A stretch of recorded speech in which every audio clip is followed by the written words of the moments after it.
Good evening. 17 people are facing charges tonight after a series of home invasions over the past year. The accused are linked to what police are calling a criminal network that targeted homes across the GTA. CTV's John Musselman is live in York Region tonight with the latest. John.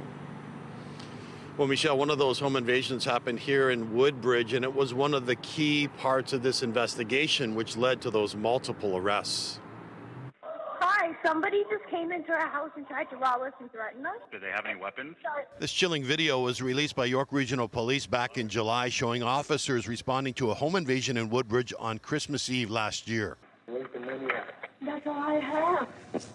A person is heard telling the 911 operator suspects have entered the home and they're demanding cash. A suspect is heard in the background yelling, "Get off the phone and where's the money?" Officers arrive at the scene and arrest one of the suspects. Two others get away. Police, put your hands up! Police! Put your hands up! Police! Come out! Come out! Today, York Regional Police say this home invasion on Harmonia Crescent led to a major investigation dubbed Project Skyfall. It has resulted in the arrest of 17 people. They are allegedly involved in a multifaceted criminal organization involved in home invasions, drug trafficking, and armed robberies. Since 2021, home invasions in York Region have risen 116%. To put that into perspective, in 2021, there were 18 home invasions reported in the region. We have had 39 incidents reported to date. Police seized more than $14 million worth of drugs and 3 weapons. Police also confirmed that one of the people arrested has been charged with unauthorized use of a computer. It is believed he worked at the Ministry of Transportation at the time of his arrest and allegedly accessed data banks to benefit the criminal network. What I can tell you is that we're confident that there is no further information being accessed by those offenders at this time. Police say the black car in this police video was stolen in a carjacking in Calgary before coming to the GTA.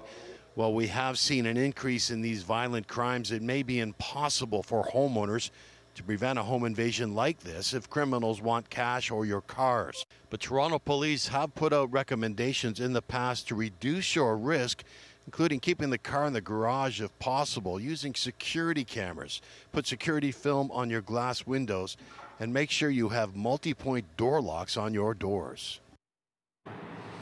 And York Regional Police tell us that 6 of the people who were charged in this case were either out on bail or on some type of formal release.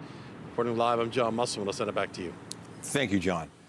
Still to come, from high school valedictorian to alleged assassin, Luigi Mangione with some heated words while in custody as friends and family offer insight into his life prior to his arrest for the murder of a CEO. Fire investigators remain on the scene of an overnight house fire in North York. It's not their first time at the property, and that is raising questions. CTV's Mike Walker is live at the scene tonight with the latest. Mike. Well, Nathan, Michelle, there was a fire at this home just 11 days ago. In this latest incident, no one was inside the home when the fire broke out, which had investigators spending the day searching for anything suspicious. Flames engulfed the bungalow early this morning. It's the second blaze at this house in less than 2 weeks. It's a bit disturbing, obviously, that everything's happening here. I feel kind of nervous because it's always happened to my next door. It's not a good thing. No one was inside the home on Upper Canada Drive near Bayview in the 401 when the 2-alarm fire broke out just before 3 this morning. Crews arrived to find flames through the roof and out the upper windows. Crews responded to this house for a fire back on November 29th. In that case, 6 people were taken to hospital as a precaution. Officials haven't yet released the cause. This latest fire has gutted the home. Investigators with police, fire, and the Office of the Fire Marshal spending the afternoon sifting through the charred debris, searching for answers to a fire they describe as unusual. When you get 2 fires so close together, that's why we're doing the thorough investigation. Everything will be looked at and put it all together and try and come up with a scenario. Neighbors tell CTV News the home was rented by several people. Lots of different people coming and going all the time. Many people stay there. They always change the people. Including after the first fire just 11 days ago. And then after that, I found I saw a car sort of smashed in the front yard, and I didn't know if it was like a hit and run or why is it sitting there, and then it was gone. Apparently from talk with people in the area that there were people going in the home, possibly people sleeping in the backyard and such. The circumstances that led to this fire remain unclear, leaving concerned neighbors with more questions than answers as the investigation continues. Now, investigators spent the day canvassing the area, searching for surveillance footage. Investigators with the fire marshal tell us they still have a lot of work to do and expect to be back on scene tomorrow. Reporting live, I'm Mike Walker. Michelle, back to you. Thank you, Mike. A live look outside tonight. The sun has long set, but we barely saw it today with all the clouds and fog. And in fact, a fog advisory remains in effect this hour. The one bright spot has been it's quite mild, so all those skaters probably enjoying the conditions this hour under those twinkling lights. Jessica Smith is here with a look at what we can expect tonight. Jess? A little unsettled, Michelle, as we head through our evening. So for the skaters out there, it's likely a little bit soggy as they get onto this ice, but overall, we're still really quite mild. But things are going to change pretty dramatically as temperatures drop later in the week. We're still under that fog advisory, as Michelle mentioned. We're now under a snow squall watch and along those eastern shorelines of Lake Huron and Georgian Bay as a northwesterly wind kicks up some snow into the day tomorrow. Temperature-wise, though, it is still super mild as we head into the end of our day, and we're sitting well above that seasonal point. We're between about 6 and 7 through the islands tonight, still really warm at about 4 degrees. Coming up, I'll have your full forecast, but let's switch gears now. We're going to go over to our very own Andrea Case. Hi, Jess. I'm here at Yorkminster Citadel, where we're building a toy mountain. We got all the folks here. We're going to be here throughout the hour. Everyone's really excited. We have a former CTV who worked with us. She's going to be here. I'm going to explain what she's doing now and so much more. But we also have a message from musician Tyler Shaw. We're going to play that because he has a greeting for you at home. You can donate a new unopened gift and drop that off at any of the Toy Mountain locations.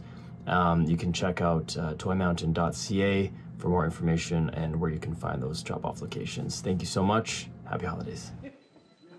Okay, so we love seeing your donations. A huge thank you to everyone sharing your photos with us by email and social media. You can look at these wonderful photos sent to us by Miss All Canadian Pageant, who dropped off their toy donations at Yorkgate Mall. And the team at Humphrey Funeral Home, we want to thank you for sharing your picture with us. We love to see it. A special thanks to Bakersfield Public School. The students and staff held another toy haul after CTV's visit. It's great seeing all the kids help other kids. And look at the K-Ong Show's incredible toy drive. Great work by everyone. We are here at Yorkminster Citadel, where we're building a toy mountain. And we'll be back later on in the show with more. All right, sounds good. Thank you, Andrea.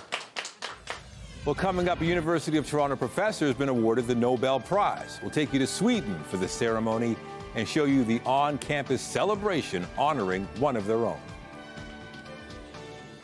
But first, we have a developing story from Etobicoke, where Toronto police are investigating reports of shots fired inside a high school late this afternoon. This happened at Silverthorne Collegiate Institute just before 4. Police say 2 individuals were reported with a gun inside the school.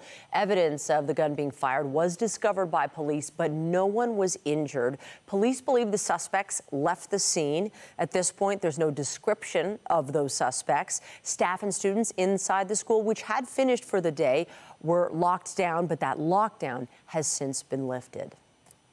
At City Hall, the Mayor's Executive Committee has voted just moments ago to put a pin in a controversial plan to cap the number of rideshare drivers in Toronto. Olivia Chow and her allies agreeing to send the licensing scheme back to staff for further study, avoiding a second showdown with Uber. CTV's Natalie Johnson reports. It was this week last year at City Hall that Uber was preparing to sue the city over a rideshare license cap that council had imposed suddenly and without notice. Well, last time after we put the cap in, there was a lawsuit. I didn't want the City of Toronto to waste enormous amount of money to battle it out in court. The city backing down then and circling back now after a year of consultation. Before the mayor's executive today, a proposal to cap the number of rideshare drivers in Toronto at roughly 80,000. Staff reporting that for every 100 vehicles on the road downtown, 14 are private transportation company vehicles, 4 of which are driving empty, waiting for or on their way to a fare. We are concerned. Congestion is an issue, and also there's a large number of vehicles that are moving around the city without passengers. And so how do we find the right balance? And so the data led us to what we're proposing today. Uber, though, has fired back, accusing the mayor of jeopardizing the cost, reliability, and safety of ride-sharing. This is an ideological issue for the mayor. Right from day one, she came into council and was determined to put a cap on rideshare, but she's offside with the public. She's offside with Torontonians who are looking for choice, convenience, and affordability. The mayor's executive will today decide whether to support the cap and limit ride-sharing on the roads. I don't certainly want to get in a fight with Uber because it's Christmas time. People want to make sure they can get home from their party, but I think we really need to see just what will the traffic bear in downtown in particular. Uber has pledged to collaborate with councillors, saying it's too soon to say whether another court battle could be in the cards. We don't know what Uber would do. We'll see. The question for council is whether this file is worth the fight. And again, the development from City Hall just moments ago is that council will save that fight for another day, asking staff to further study congestion measures, consumer protections, and more before making a final decision on the rideshare file. A new report suggests Torontonians who use transit to commute to work every day will spend about 1 year and 7 months of their lives riding the subway, bus, train, or streetcar. The report from Move It, a public transit app, aggregated data from millions of transit trips in 50 cities around the world. It showed the average commute time in Toronto was 55 minutes, which is about 5 minutes shorter than Vancouver, the city with the longest average commute time on the continent. The report says Toronto transit users wait an average of 14 minutes for their ride to arrive, which is on par with commuters in Boston, Chicago, and New York. And the report also says just under 50% of Toronto commuters use 2 lines of transit every day, while just over 20% of respondents use 3 or more lines to get to and from work. Legal action is being launched against the Ford government's plan to close supervised consumption sites across the province. CTV's Queen's Park Bureau Chief Siobhan Morris has the latest. After months of pushback and protest,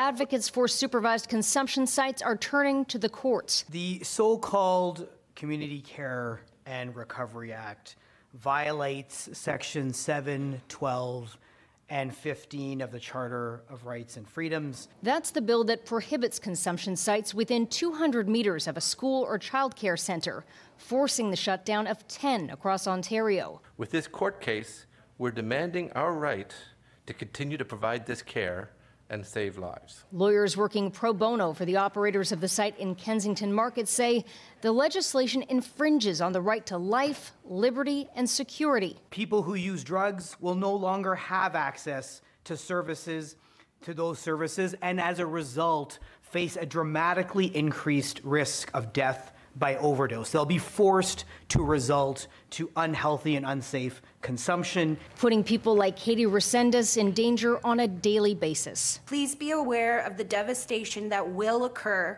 when those of us who rely on the sites are unable to access them. Last week, the Auditor General revealed the government knew cutting consumption sites could lead to more deaths, ER visits, and drug use in public, but that there wasn't a plan to mitigate those risks. It's really good and hopeful that the courts are things that we can rely on when we can't rely on our provincial government. Today, a spokesperson for the Minister of Health defends the decision to close sites near schools and daycares, highlighting concerns around harassment and dirty needles.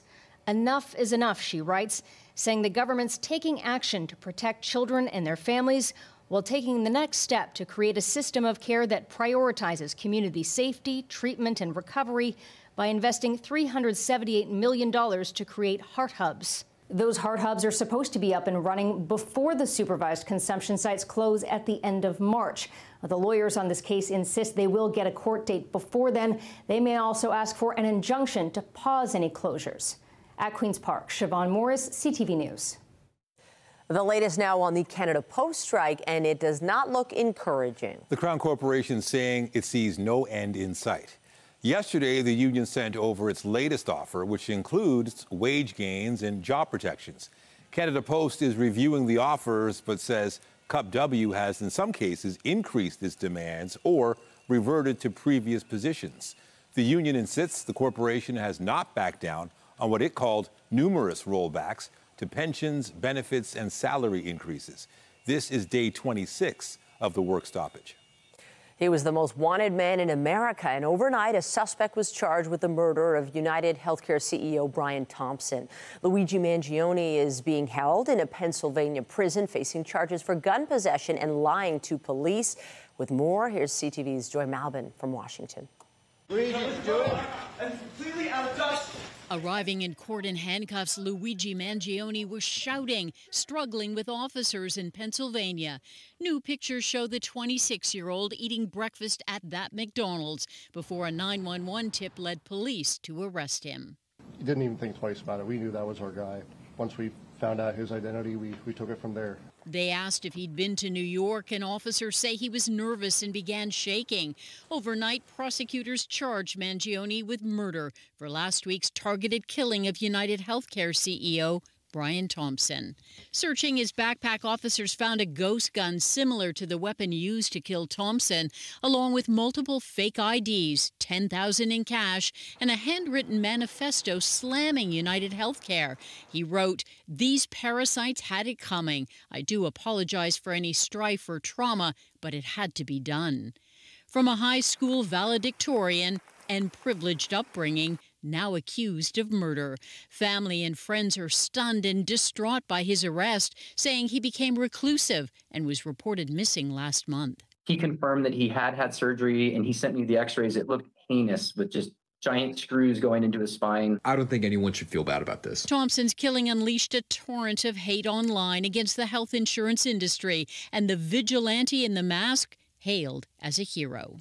In America, we do not kill people in cold blood to resolve policy differences.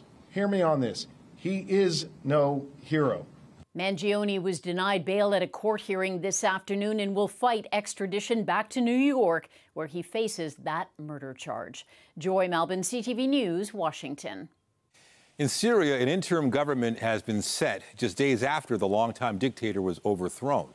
Now, the rebel groups responsible are promising stability and a restoration of basics like water and electricity. CTV's Heather Wright has the latest. Family members marched towards Sednaya prison on the outskirts of Damascus. It's Syria's most notorious jail, where tens of thousands of people have been detained, tortured, and killed. Celebratory gunfire erupts as people gather outside, while those who lost loved ones hold the nooses that may have killed them. The jail, a stark contrast to the opulence of Bashar al-Assad, on display as fighters roam the hallways of his former home, the presidential palace. Al-Assad now in Russia after fleeing the country his family has controlled for more than 50 years. We want there to be a smooth handover of power, this fighter says, so that Damascus can stand on its feet. The first step of that handover was taken today, with caretaker Prime Minister Mohammed al-Bashir appointed to lead the interim government. Today we held a cabinet meeting, al-Bashir told Syrian state television, with plans in motion to transfer the files and institutions from the ousted regime to the new government. But questions remain about how the rebel alliance will govern the country. The main group, Hayat Tahrir al-Sham, continues to be listed as a terror group in many countries, including Canada. The caretaker prime minister will lead the government until March 1st, with the leader of the rebels vowing to pursue and punish high-ranking officials of the Assad regime. Heather Wright, CTV News, Toronto. Meanwhile, the Canadian government says it will continue evaluating the asylum claims of people who have fled Syria. Some European countries are pausing Syrian refugee claims after the fall of the Assad regime, but Canada's asylum system isn't seeing the same numbers. Since 2015, more than 100,000 Syrian refugees have been resettled in Canada. There are close to 1,600 pending refugee claims as of September 30th. In Ottawa tonight, members of Parliament will vote on a spending bill worth nearly $22 billion. The money will go to the First Nations Child and Family Services Program. Funds are also earmarked to replace an aging military aircraft fleet and compensate the Quebec government for services for asylum seekers. The NDP is expected to support the bill. The Liberals made a request last month for Parliament to approve the money. A new social media post by Donald Trump is provoking strong reaction. The U.S. president-elect referred to Justin Trudeau as governor of the great state of Canada. A joke or not, it's a comment some Canadians are likely to find offensive. It comes after threats by Trump to hit this country with significant new tariffs. CTV's Mike Lecoutel reports. A day after Prime Minister Justin Trudeau said Canada would respond to unfair tariffs from the U.S., the president-elect continued to needle Canada about becoming the 51st U.S. state.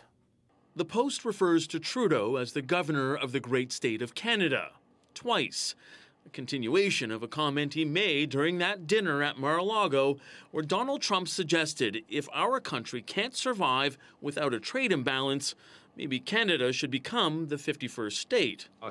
It sounds like we're living in an episode of South Park. Cabinet reaction ranged from flippant to firm. Clearly, he's joking. We're a sovereign nation. The very first meeting that the president had with a G7 country was with Prime Minister Trudeau. That seems serious.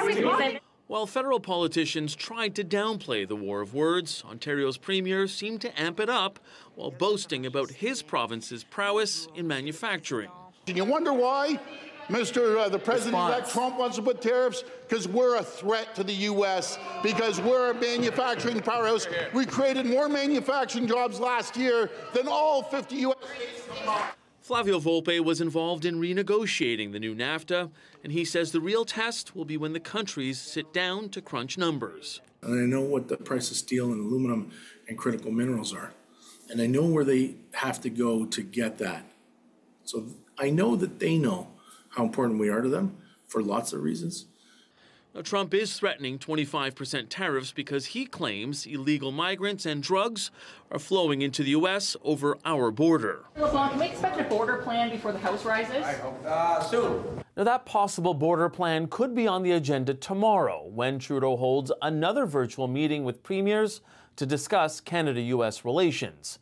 Mike Lecoutel, CTV News, Ottawa. The University of Toronto's Geoffrey Hinton has received his Nobel Prize for Physics. The man known as the godfather of AI was honored along with his co-laureate at a ceremony in Stockholm today.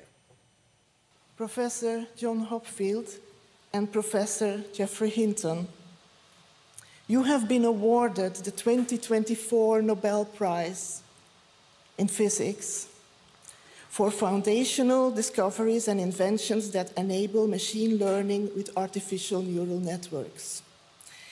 It is an honor and a privilege to convey to you, on behalf of the Royal Swedish Academy of Sciences, our warmest congratulations. The award was bestowed on Hinton this morning by Sweden's king. The British-Canadian scientist and his colleague from Princeton University developed some of the underpinnings of machine learning. It's a branch of computer science that helps artificial intelligence mimic how humans learn. Hinton plans to donate his share of the $1.4 million prize money to an Ontario organization working to boost Indigenous access to water, and another unnamed charity supporting neurodiverse young adults. CTV's Beth McDonnell has more from a watch party held on campus at U of T.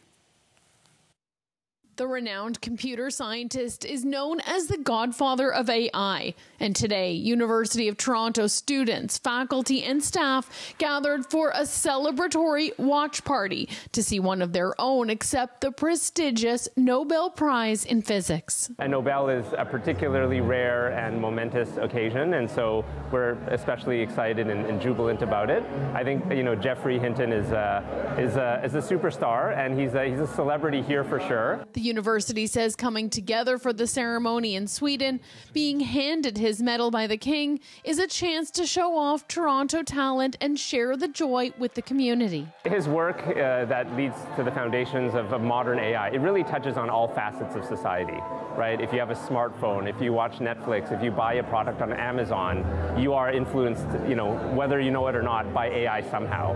And his work has really enabled a lot of it. And he's also a really funny guy. He's a really great guy to talk to. He's got a great sense of British humor. Roommates Ryan Hoffman and James Wan attended the watch party together.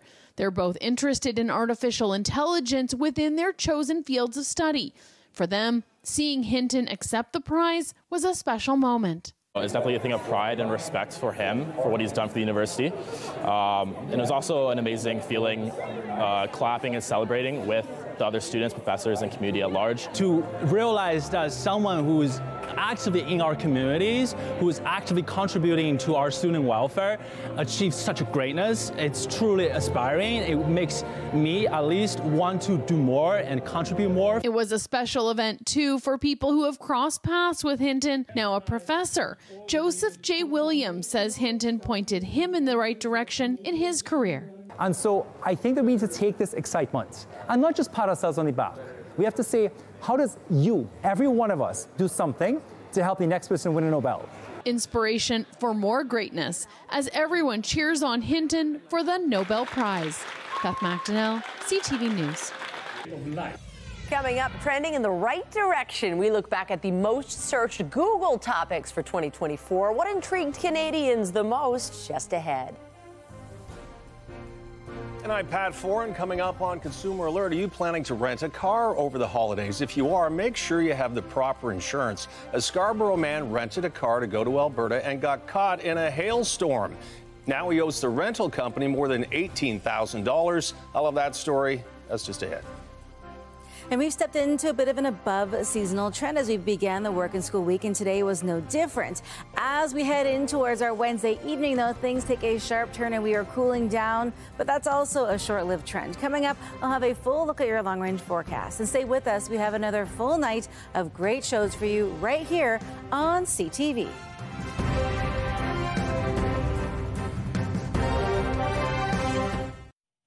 If you're renting a car over the holidays, you want to make sure you have the proper insurance in case you get into an accident or the vehicle's stolen. You may have coverage through your own policy, a credit card, or you could have to purchase additional insurance from the rental company. Here's Pat Foran with a Consumer Alert. Pat. Thanks, Michelle and Nathan. A man took a trip out west with his friends this past summer while renting a car. They got caught in a massive hailstorm. He didn't purchase extra insurance, and now he owes the rental company more than $18,000. Vishwa Patel of Scarborough rented a car with friends in Saskatchewan for 6 days to drive to Banff, Alberta. On the 5th day, they got caught in a major hailstorm. Our car was parked outside, and because of that, front and rear windshield was damaged. The hailstones were large enough to smash car windshields and windows, and many vehicles were damaged. That hailstorm lasted for like around 10 minutes, and it was a baseball-sized hailstorm. Patel was told to take the car back to the Alamo rental company, and he was given a different vehicle. He paid a $500 deductible and was told they would settle the matter later.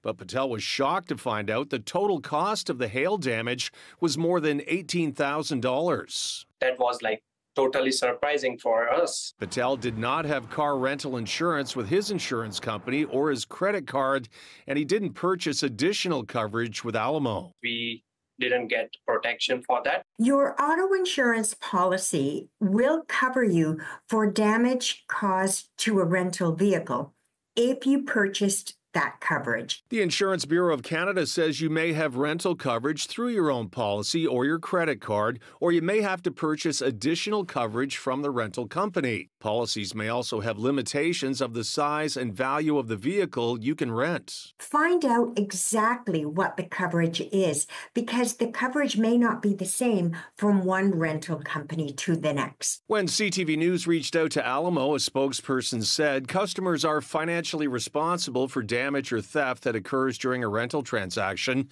We are billing the customer $17,982 after the $500 deductible is applied.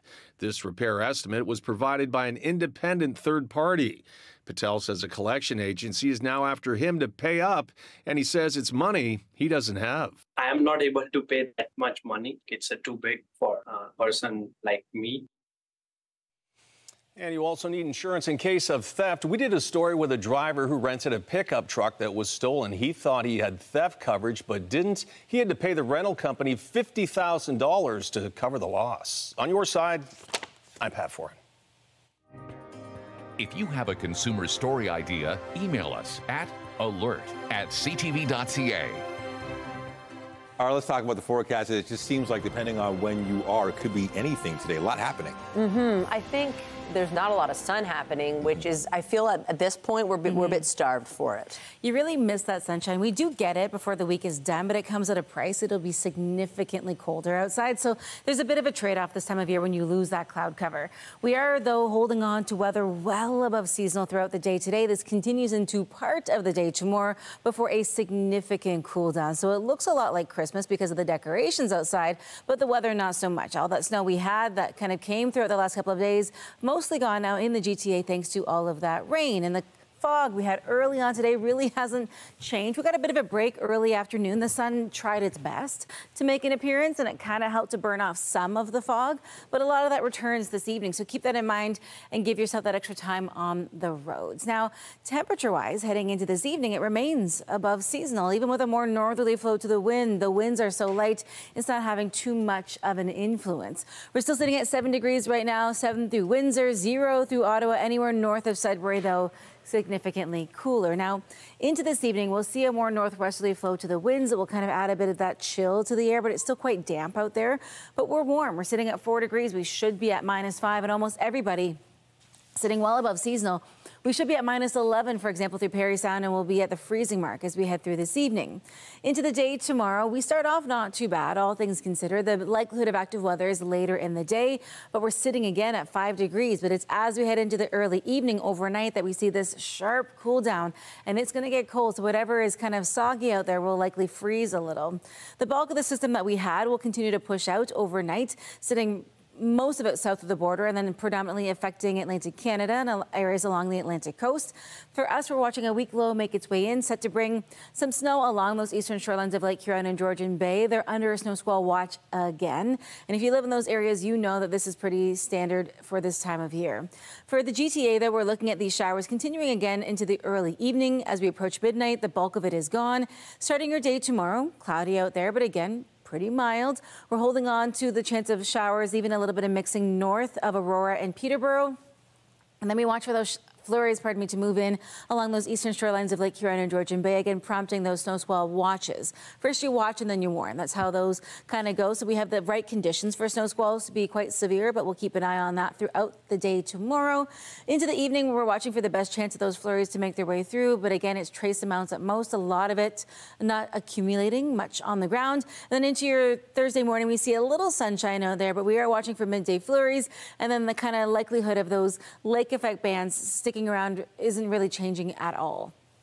Temperature-wise, again, still really warm into the day tomorrow, but it gets really cold into our Wednesday night, just kind of back towards seasonal, to be perfectly honest, but cold in comparison to tonight. As we head in towards your Thursday, again, we're watching for those light flurries kind of midday, but it is cold from start to finish. And that -4, that -9 is before you factor in any kind of a wind chill. But Friday, the sunshine returns, but it doesn't do much to warm things up, but it gets warm again into your Saturday and Sunday. So it's a whole lot of mess, so just be prepared. We'll switch gears and send things back over to Miss Andrea Case. She is helping to build a toy mountain. Andrea, how goes it down there? Very well. I don't know if you can hear in the background, but there's a children's program going on right now. We'll show that a little bit later. But right now we're going to talk to Corin.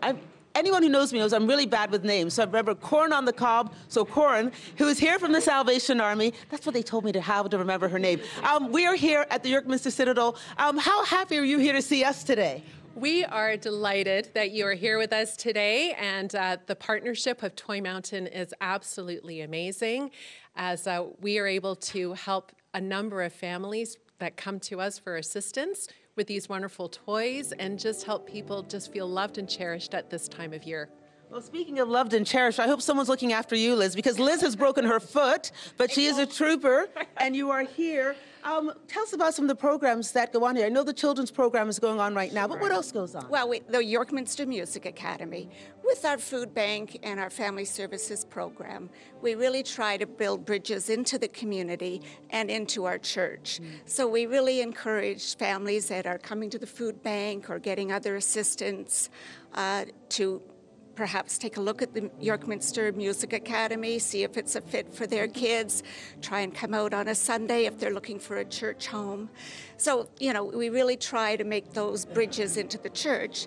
Then into the community, we have condo groups that are collecting food for us, collecting toys. There's just a lot of ways that we reach out into our community. Well, speaking of reaching out into the community, we have Florence here, who is a recipient of the church here. Florence, tell me how this church and the Salvation Army has helped you. Salvation Army has helped me in a number of ways. Like as a returning citizen, it has helped me to settle in. And my children are also, involved in the music academy.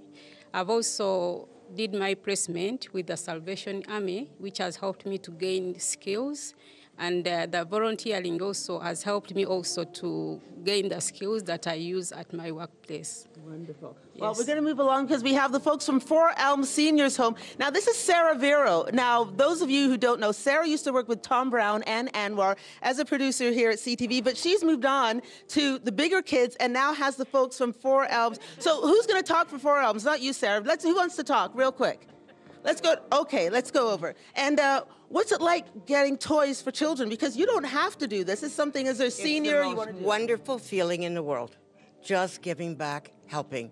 The world is so strange today that if you can give back in any way, it just feels great. Okay, so I have... I'll double that. Irving here, he has a hat that says HHS, happy, happy, safe. Why is Four Elms such a great place to live? It's no stress. Yeah, fantastic. You don't have to worry about shopping or anything that you have to worry about. Your food is looked after you, and it's wonderful.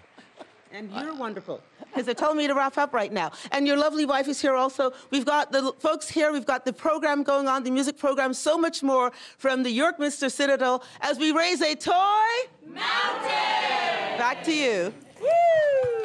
Thanks, everyone. Also tonight, a rare tumor on the rise. While non-cancerous, the impact can be life-altering. Expert insight into why doctors are seeing more cases.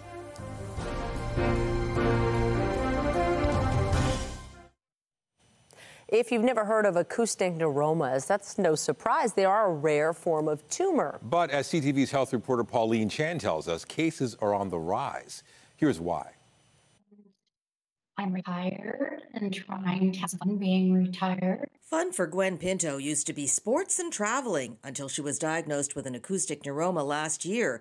They're sometimes called vestibular schwannomas. Acoustic neuromas are benign tumors that grow along the covering of the vestibular nerve, which is the balance nerve in the brain. The non-cancerous tumors grow slowly, but sometimes they can become so big they affect other structures in the brain, like those for hearing, causing hearing loss, ringing in the ears, balance problems, even facial numbness.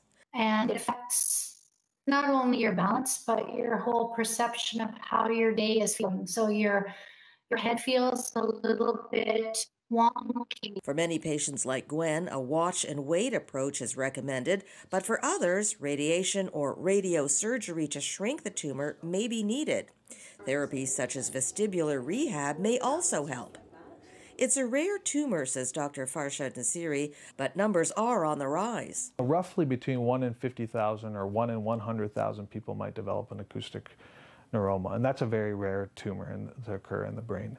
What we're now seeing is more and more people have access to MRI scans. We're discovering these incidentally. And when they're found, they still must be dealt with. And I think seeking information from your healthcare providers is going to be very important, but also visiting organizations like the Acoustic Neuroma Association of Canada and partnering with them and learning from their resources. Dr. Nasiri says with so many patients on a watch and wait approach, supports like the association become even more important. Pauline Chan, CTV News. A lot has happened this year, and Canadians have been busy searching online for information. To get a sense of what piqued our interest, here's a look at some of Google Canada's top trending searches. Euro 2024 leads the way in the news and events category. The presidential election in the U.S. was also an often searched topic this year. And another soccer tournament rounds out the top three. Canada's strong performance at the Copa America likely played a key role in that. Meanwhile, Kate Middleton was the most searched person in 2024. Former U.S. presidential candidate Kamala Harris was also a top trending search among Canadians, and so was the current commander-in-chief, Joe Biden. And it was a sweep for Kendrick Lamar in the songs category. The hip-hop star occupies the top three spots this year as Canadians sought out his hits Not Like Us, Meet the Grams, and Euphoria. After the break, off-court protection. Raptors forward Scotty Barnes wears a walking boot after spraining his right ankle last night. We have an update. Flu season warning signs. Tomorrow on CP24 Breakfast. How to spot the serious symptoms that tell you when it's time to head to the hospital. CP24 Breakfast, where Toronto gets its everything every morning.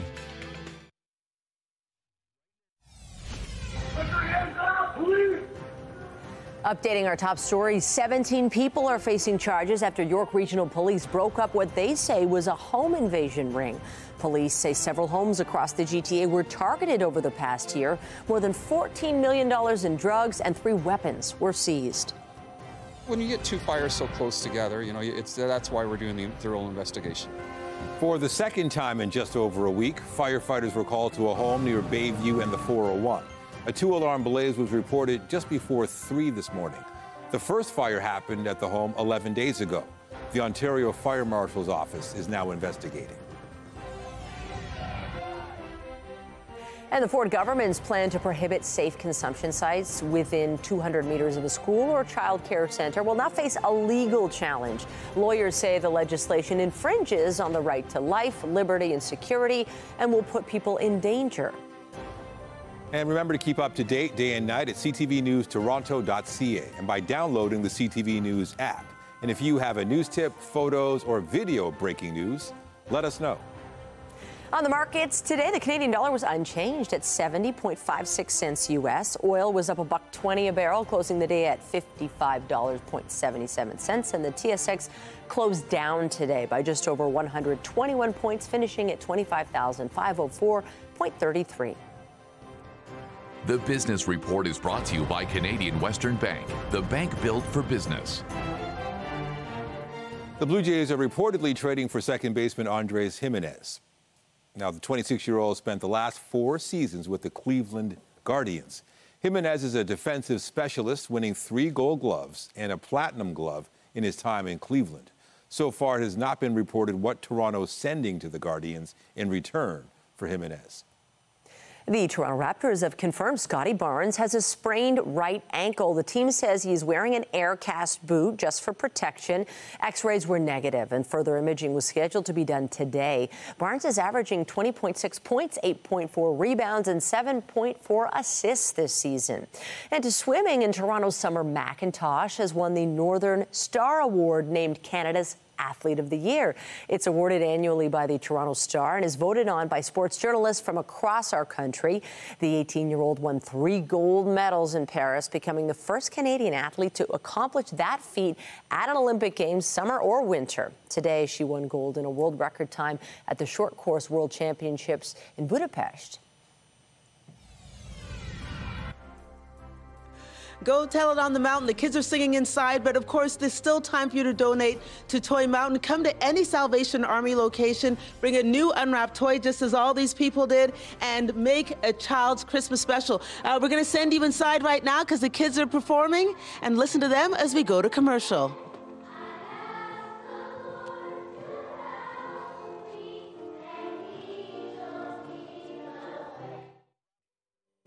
And when you see how much effort people are putting in towards giving, it really is impressive. It is heartwarming, and we have a final donation. Andrea. Michelle and Nathan, here we are inside the Citadel. The kids are still performing. Listen, lots to tell you about. Tomorrow we're going to be at the Toronto area Ford dealers. You still have a chance to win that brand new 2024 Ford Maverick Hybrid, and they're going to pay the taxes and the duty, so you won't have any extra bills there. The draw is on Friday, so if you still want to drop off an unwrapped toy, a new unwrapped toy, you still can. Aaron, my friend, is here, of course. Aaron, how are you feeling?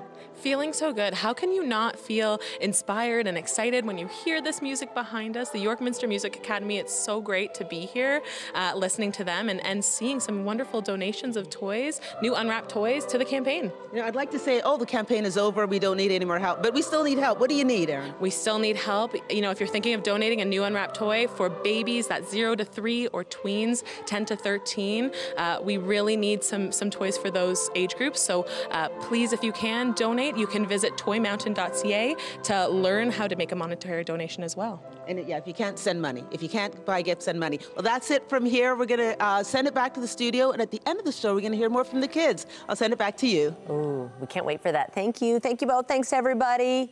Let's get you caught up weather-wise, because there's still a fog advisory. Listen, we are not escaping this fog until probably the end of the day tomorrow. Because the temperatures have warmed up so much, we have the heat rising, we have a cooler ground. The fog is just going to be with us for a little while longer. So take care if you're heading out anywhere this evening, whether you're walking or driving or taking transit. The good news is it's not an all-night rain affair. It will move on as we approach midnight. It's still super mild out there. We're sitting at 7 degrees here in the city, and a good portion of the GTA sitting well above that freezing mark. Now, into the day tomorrow, mild to start, and then we see a sharp cool down as a northwesterly wind increases. Into your Thursday, the chance of maybe a midday flurry, but the temperature change is what I'm focused on. But don't worry, it doesn't last long.